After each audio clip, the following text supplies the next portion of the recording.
Hi, guys. Welcome to the Curated Pages Podcast. Your place for curated reads, honest reviews, and thoughtful book talk. I'm Haley. And I'm Adria. Make sure to like, subscribe, and follow along to stay updated each week. It really helps support the channel. Now, let's get into today's episode.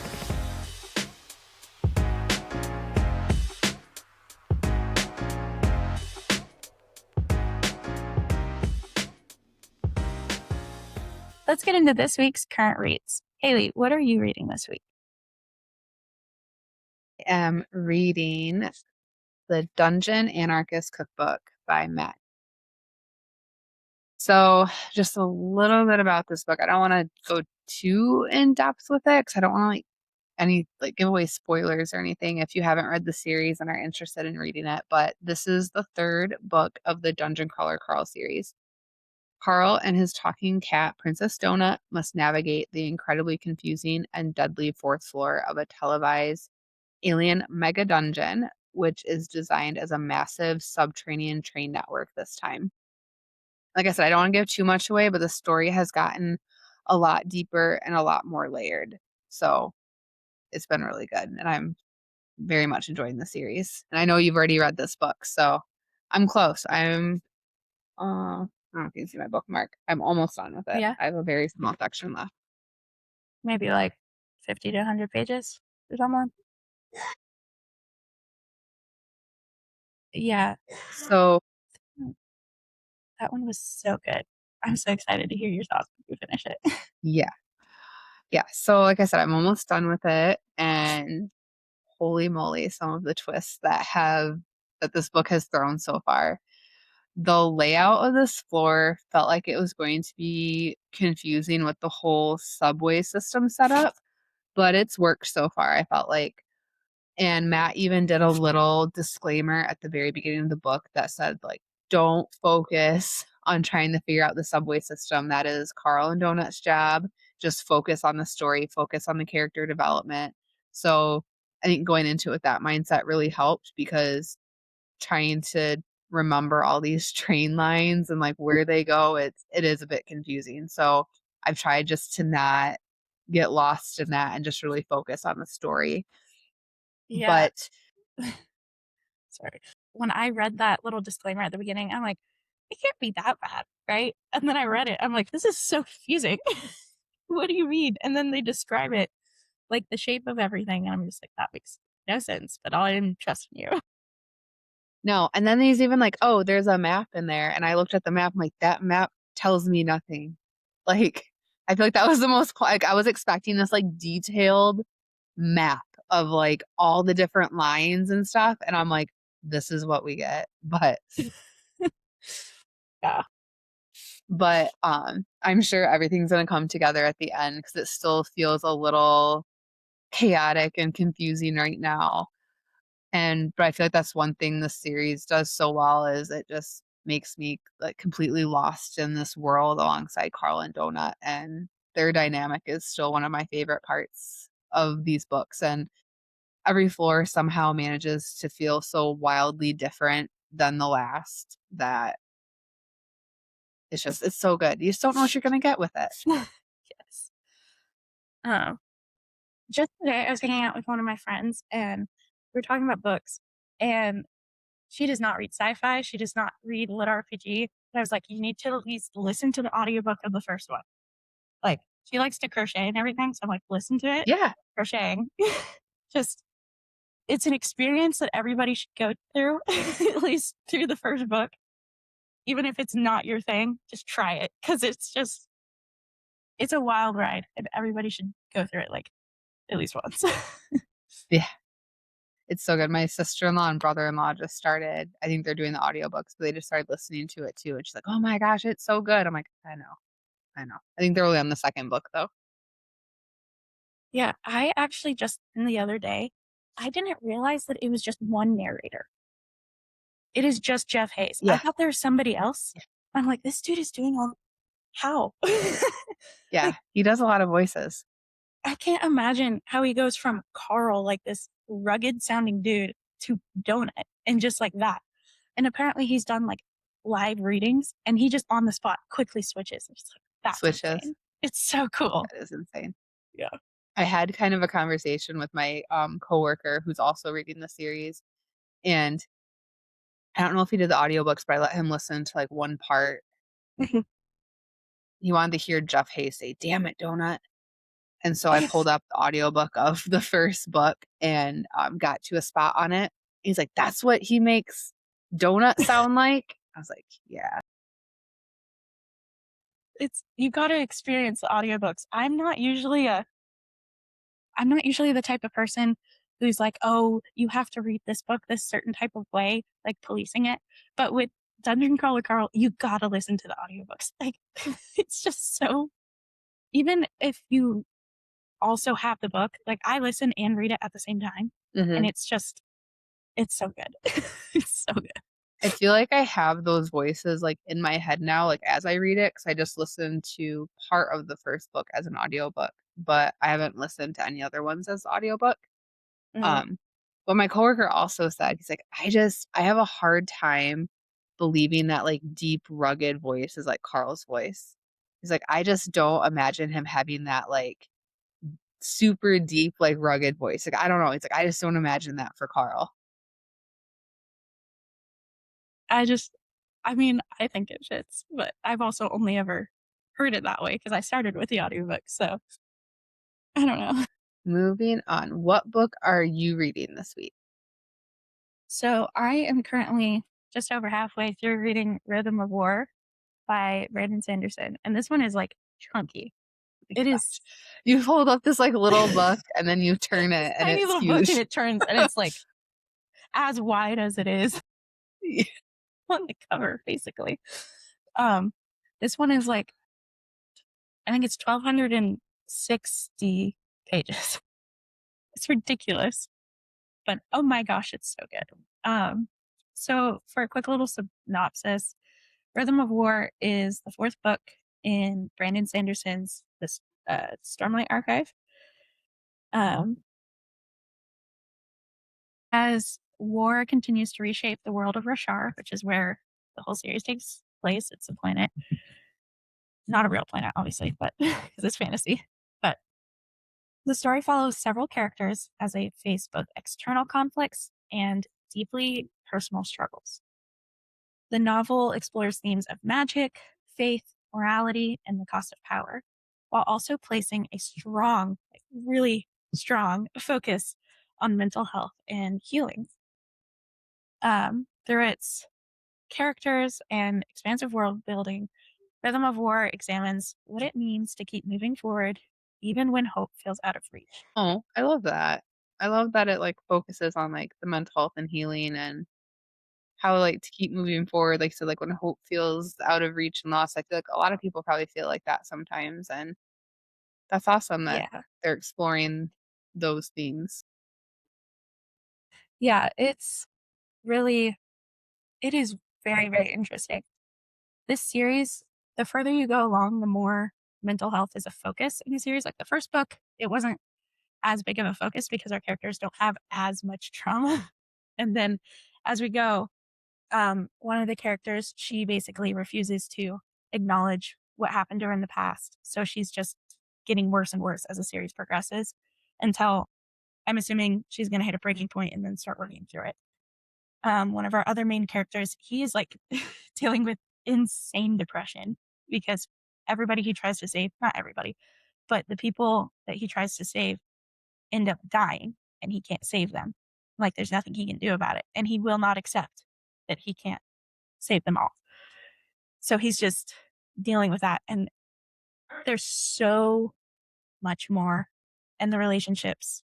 The characters feel so real. The amount of times I've already cried and I'm but in a good way, in a good way. But, like, this series has just been absolutely amazing. It's amazing. That sounds really good.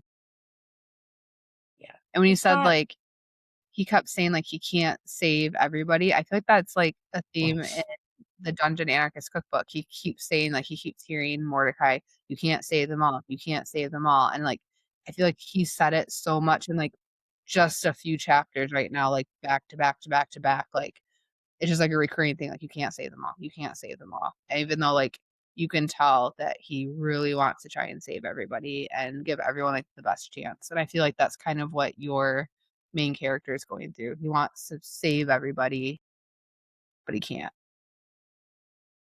Yeah, I feel like it's definitely similar themes. With this, like, Dungeon Crawler Carl has such a more, I don't want to say light tone because it's very dark, but it's got that more fun, joking tone. But this one is just like, it's just dark and just depressing. So the series has a bunch of like really, really epic moments in them where you just read it and you're like, what? And then he also does this kind of fun thing with one of the characters. Every time he does something really, really, really cool, there's immediately a moment after where you're like, dude, what are you doing? So it's a complete roller coaster in the best way possible. It is so good. Sanderson also does this thing with all of his, at least all of his Cosmere books. I don't know about his other ones, but in the last like chunk of them, like last 100 to 200 pages, it's notoriously called the Sanderlanche because it's just crap hits the fan. Everything's crazy until like the last page. You're just there, like, what is going to happen? How are they going to survive? This is not going well. Like, you are just sitting there, essentially, like, what is happening? Terrified. And it's, it's such a wild ride. It's so good, though. That sounds super interesting though.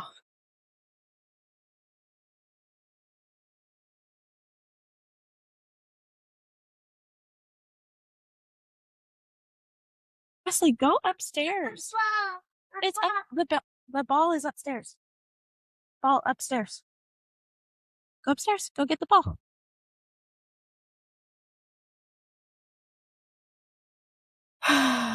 You're supposed to be put to bed. But he's just being crazy. Um. Okay. So hold on. What was our things? Theme is Was reading slumps. Yeah. This was a book that got you out of a reading slump, right? Mm-hmm. Yep. Okay. I was just trying to remember what we Is yours one that got out, or is this one that put you in one? got out. Yeah, that's what mine was. Okay. For this week's review section, we decided to talk about books that got us out of a reading slump. So, Haley, what book did you bring? I brought Middle of the Night by Riley Sager. This book, I think I went like 4 or 5 months without reading a book. And I can't remember. I feel like it's going to be bad because I feel like I bring this up every single episode. I think it was A Man Called Ove. And then I didn't read another book until this one. That book put me in such a slump. But anyway, this book got me out of the slump. So a little bit about this book. Uh, in July of 1994, 10-year-old Ethan Marsh and his best friend Billy were having a backyard sleepover in their quiet New Jersey cul-de-sac. In the middle of the night, someone sliced the tent open and abducted Billy, who was never seen again. 30 years later, a haunted and insomniac Ethan reluctantly returns to live in his childhood home. Soon after his arrival, Billy's remains are discovered in the woods just beyond his neighborhood near a creepy abandoned psychology research facility called the Hawthorne Institute. At the same time, strange things begin happening in Ethan's backyard in the middle of the night. Cryptic signs appear, baseballs are left on the lawn, the exact signal that Billy used to use when he wanted to play when they were kids. He's determined to finally uncover the truth. Ethan investigates his old neighbors and the secrets of the woods and ultimately unravels a tragic, multi-layered cover-up that reveals exactly what happens to Billy on the night that he vanished. Wow. So, yeah. Riley Sager is just, like I said, one of my favorite authors. So it's kind of not surprising that one of his books got me out of a reading slump. And like I said, I went like 4 or 5 months between books for this one, and this book got me out of my reading slump, and it completely sucked me in and kept me wanting to read and like pick it back up like every time I put it down. And I flew through this book compared to what I had been reading before. And I feel like that alone made this book kind of stick with me more. One of my favorite parts of this book was the paranormal feel throughout it. I love books that have that like ghost vibe, like that kind of creepy paranormal vibe. This isn't a paranormal book whatsoever, but it gives off that paranormal vibe. And like I said, it never fully crosses into that paranormal territory, but it gives that eerie ghost vibe atmosphere that kept me guessing the whole time. And I love not fully knowing where things are going to go. I also feel like Riley Sager does a super good job writing books that feel incredibly readable without losing the tension and the mystery. And that's one of the reasons why I keep going back to his books. I think out of all the Riley Sager books I read, this one ranks around like fifth or sixth of my favorite of his books, but I've really enjoyed almost everything he's written.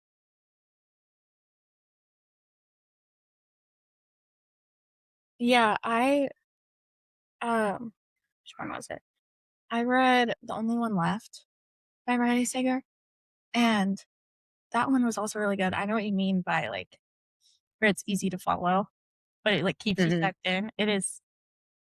I thought his book was really good. So this one, I don't know if this would be like my type of book because I I'm don't like think so.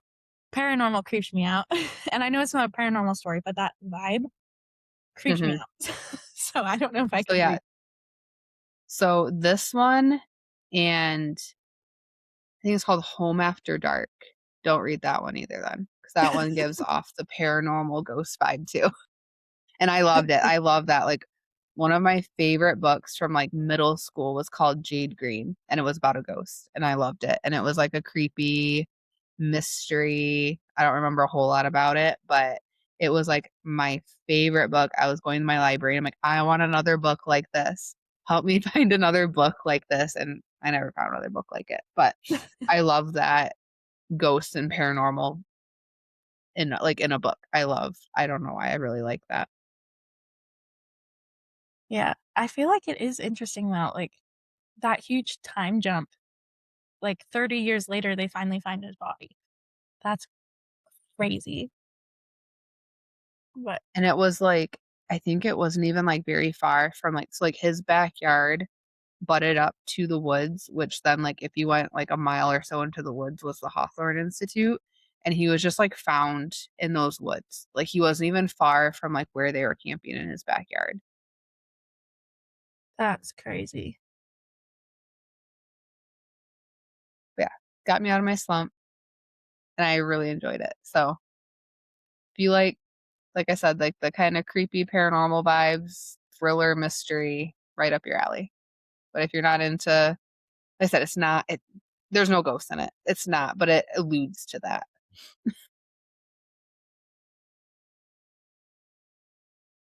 All right. So what book got you out of a reading slump? So for me, what a shock, but it's another Brandon Sanderson. It's Elantris. Let me see. Um, How big is this one? Oh, it's that not one's like a very big. normal size. It's That's a like a normal normal size. size book. Okay. Well, it's hold on, let me look. I mean, I wouldn't Well, say the it's a last one normal was that size, but same it's still size, but it huge. was thick.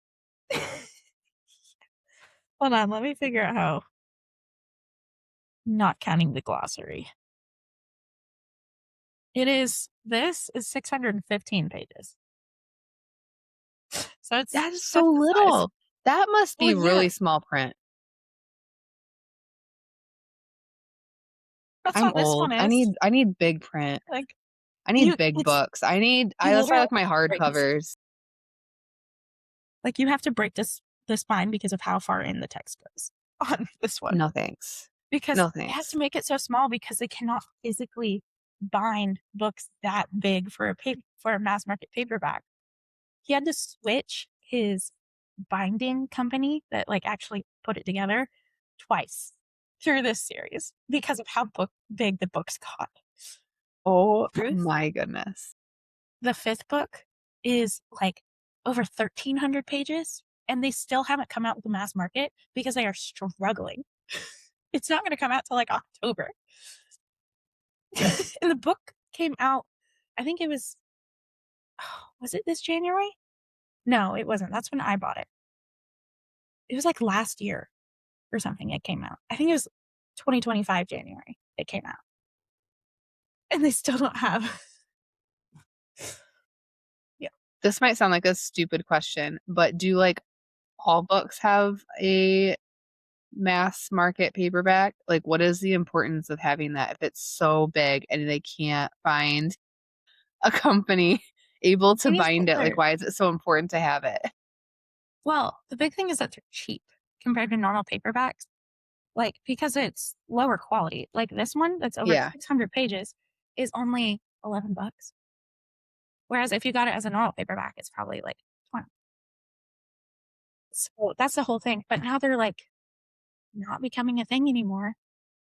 Mass market paperbacks are just, this is a whole conversation rabbit hole I could go down. But they're like, yeah, because people don't buy them anymore because they want their special editions. So they're getting rid of mass market paperbacks. So the people who don't care and want cheap books because they can't afford super expensive books, usually it's like the more popular books become mass market paperbacks, or like way back when it would be the like random books where they couldn't afford, like they weren't popular enough to Hmm. um, get like a nice hardcover, so they would become a mass market That makes paperback. sense. But now, like the ones that are mass market paperback, you can really only find the not more popular books, but like some popular books, and then some like really random ones that nobody's heard of. I haven't even talked about this yet. No. So, what did you think about this? How did it get you out of a reading slump? So I had just read Kingdom of Ash by Sarah J. Maas, and that's the last book in the Throne of Glass series. And I just was like emotionally broken and could not read. I struggled through a romance book for a month and I hated it. It's not that the book was bad, it was just I was not in a good headspace to read. um, I and get then that. I finally picked up Elantris because it was the next one in my Cosmere reading order that I needed to read. And it just, I don't know, it sucked me in. It's Brandon Sanderson. I love his writing. I'm going to rave about him constantly because he's my favorite. But, and Michael Kramer, the one, who's the other one? Kate Reading, I think. The two of them do an amazing job for audiobooks. And like every time I hear them, it's just like I perk up because I just love their voices. Um, so this one follows Prince Raoden, who's struck by a mysterious curse that transforms him into one of the fallen people of Elantris. Um, Elantris was a once glorious city, but it's now filled with suffering and decay. While Raoden struggles to survive and uncover what destroyed the city's magic, Princess, oh, how do you say her name? Serene? Princess Serene That's right. arrives for, yeah, Princess Serene arrives for a political marriage, only to learn that he is supposedly dead. So Prince Raoden got stricken down with this disease, essentially, and um, it turns you into one of the Elantrians, who before were like essentially gods in this world. Like they were super powerful and lived in Elantris.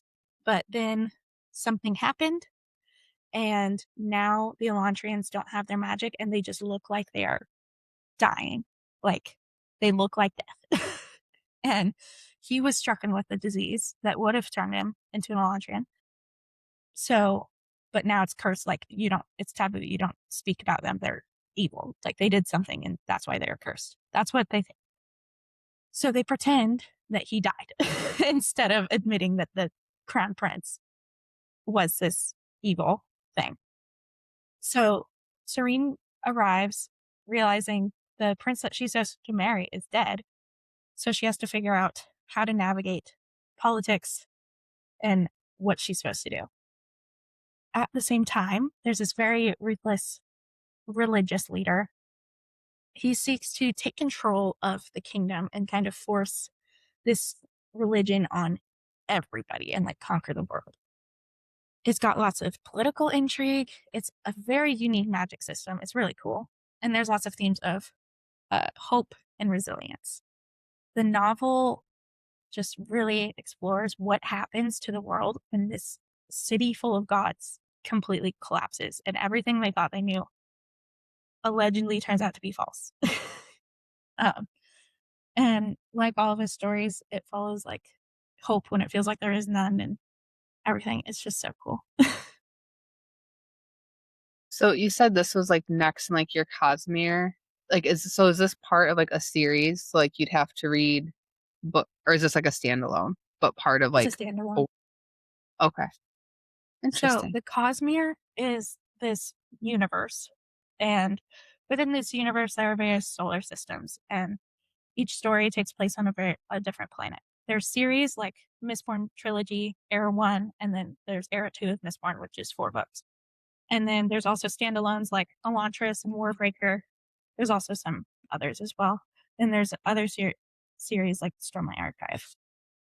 But some of them, you don't need to read them before, but if you're going to read all of the Cosmere, there's some that you should probably read before others. Like you need to read, don't need to, but you should read Warbreaker before the second book in the Stormlight Archive and random things like that. So Gotcha. my friends who have read it helped me put together a reading order. Okay. So Um, how did this book get you out of the reading slump? yeah, I just I don't know what it did. I just really I really enjoyed it, and it just kind of reminded me how much I love reading. Like I can't just sulk over Throne of Glass anymore because there's so much I want to read, and I want to keep going through the Cosmere, and I have to know what's going to happen. Like it just relit that. It just sparked that fire in me of I need to know what happens in the Cosmere, and then and then it helped me get into other books as well because I read a Cosmere book and then I take a short break and then I read another one and so on and so forth. Um, it definitely wasn't my favorite Cosmere book by any means, but it was still good. Like I don't remember what I rated it. It was over 4 stars though. Okay. Um, It's funny that both of our favorite authors got us out of a reading slump, and neither book was like necessarily our favorite of that author, but it yeah, still got us out of the slump. yeah. Reading some are weird because I never know how to get out of them. I just end up doing it. So it's really weird. Speaking of which, for our discussion this week, we are talking about reading slumps and what we do to get out of them, what causes them, and everything in between. So, what usually causes your reading slumps? Usually for me, I read a really, really amazing book and I just don't know what to pick up from there because nothing is going to compare. Even though, like, some of them obviously will, I just don't know what to pick because how do I know what's going to be as good as that? And I don't want to be disappointed. So I just feel stuck. And I just don't know how to move on, is usually what it is for me. What about you? That's, I feel like, pretty much how it is for me. I either read like a super, super good book that I'm like, yeah, what else am I going to read that is going to live up to this book that I just read? That's going to be as good as this book that I just read. Or I want to read something now that's like, I liked this book. I want to read something similar to this. What can I find that's maybe similar to this? And just trying to find where to go from there after I read a really good book like that is hard. Or sometimes what puts me in a reading slump is reading a book that like I didn't enjoy or was really slow. And then it just kind of puts me in a funk where I just don't have like that motivation to read after that. I don't know. Yeah. I feel like I have that. And sometimes I was just thinking of it. Um, Sometimes I'm so intimidated by a book that I want to read that I just procrastinate doing it. And then I put myself into a reading slump. Like with Rhythm of War, this one, because it's so freaking chunky. And I knew it was that. And then I knew one of the characters was going to cause problems. Like a friend, before I started reading it, jokingly said, "Would remember it's all fill in the blanks," because I'm not gonna spoil it. "It's all so and so's fault." I'm like, "What? Why did you say that?"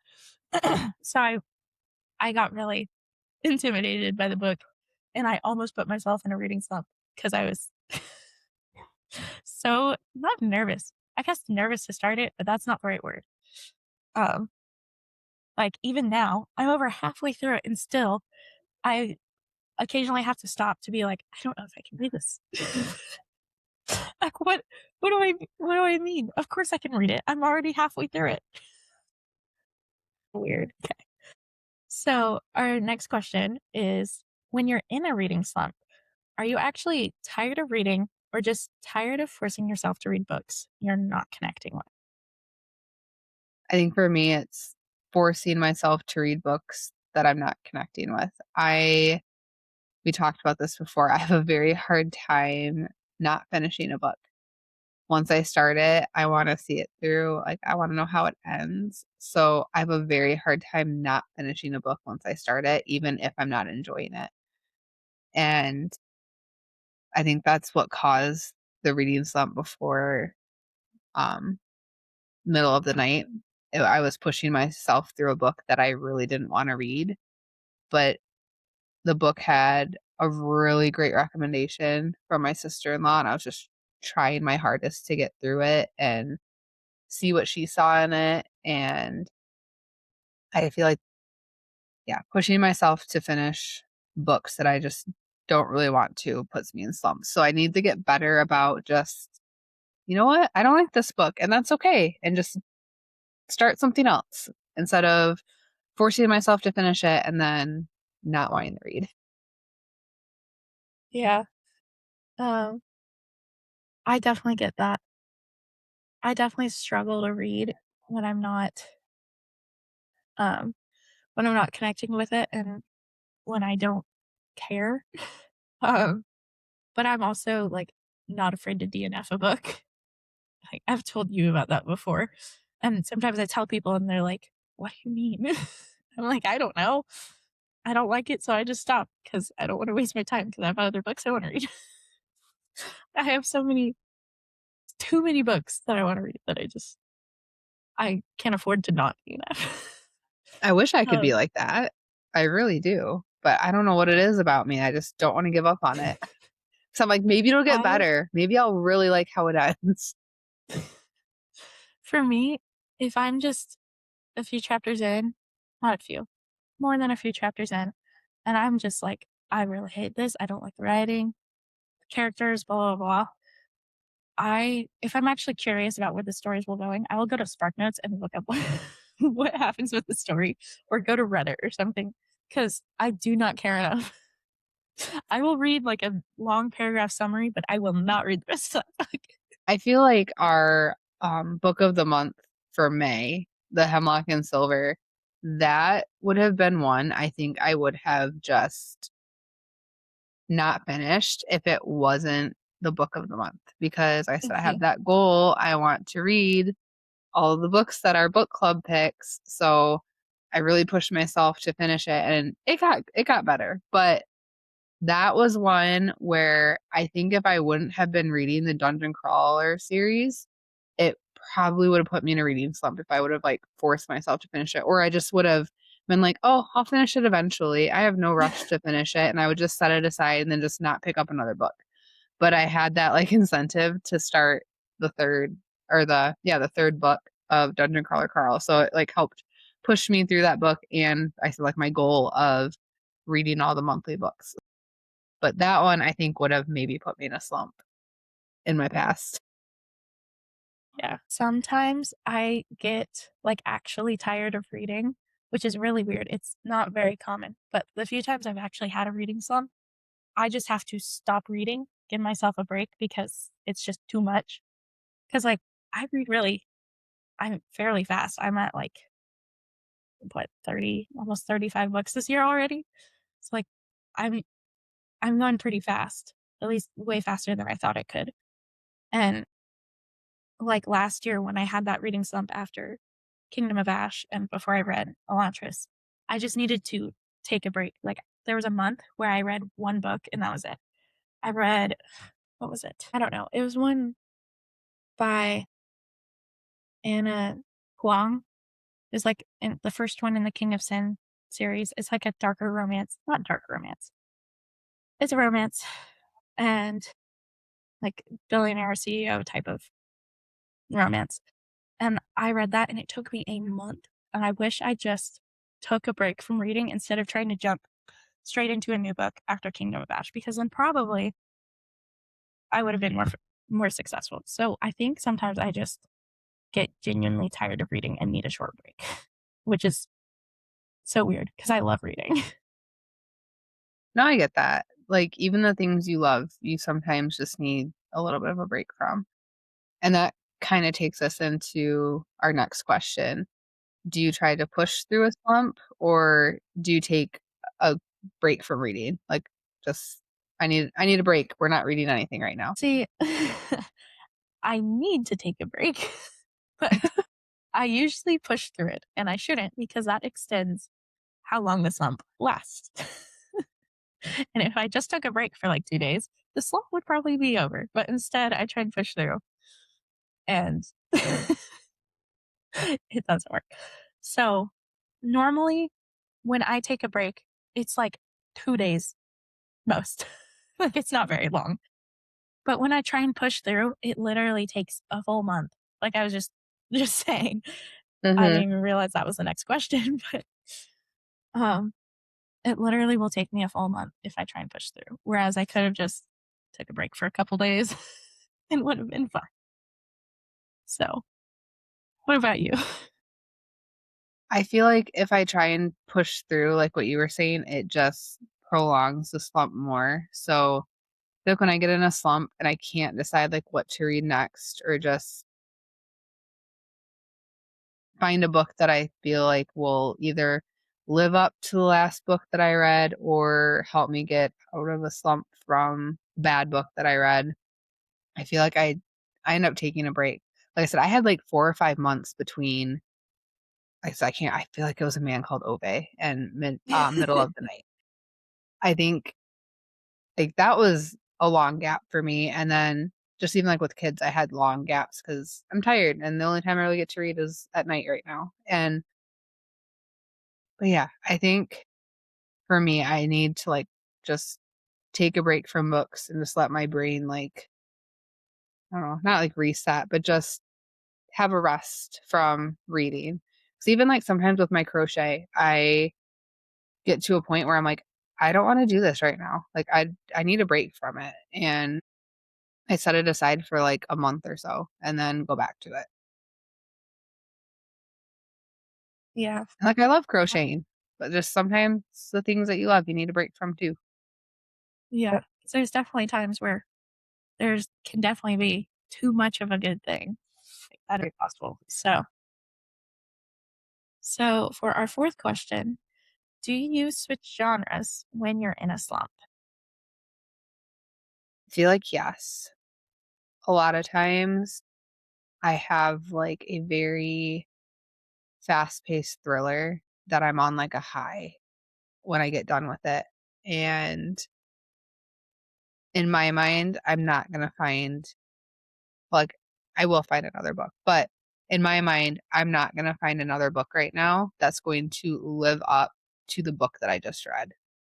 So a lot of times I will switch genres after a book like that to, like, try and help me not get in a slump, because if I completely switch genres, I can't really be mad that it's not at the same level as what like, the book that I just read because 'cause I'm in a completely different genre. So, I do feel like switching genres helps with reading slumps too. So I went from a literary fiction to a thriller when I was in that really long reading slump.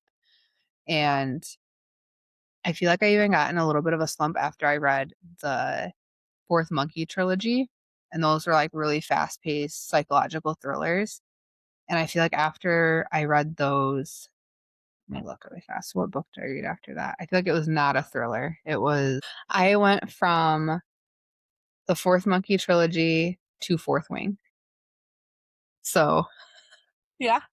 Big shift. and yes, and I had like a month or two gap in there because I just could not decide what to read that would be at the same level as these books. I loved that trilogy so much.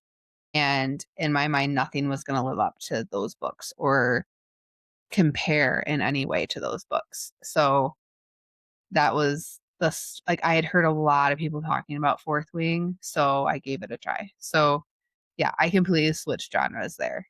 And I felt like that got me out of the slump because then I read Fourth Wing and Iron Flame like back to back.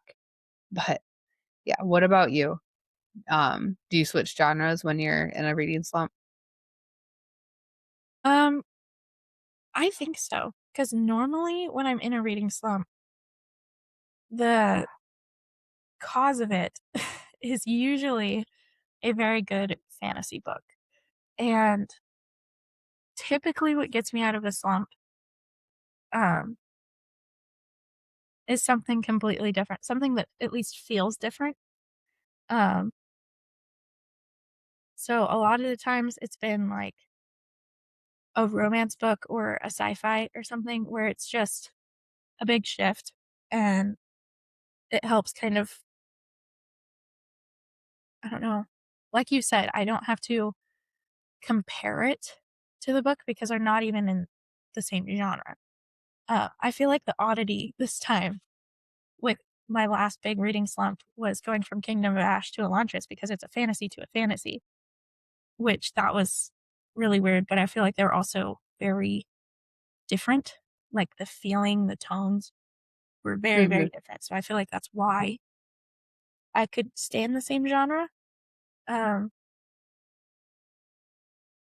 I feel like fantasy has a big range too. Like there's yes. fantasy is just like I feel like such a big umbrella too that yeah, you went from fantasy to fantasy, but they were two completely different types of fantasy by the Well, sounds of it, I kind mean, of. Like I mean,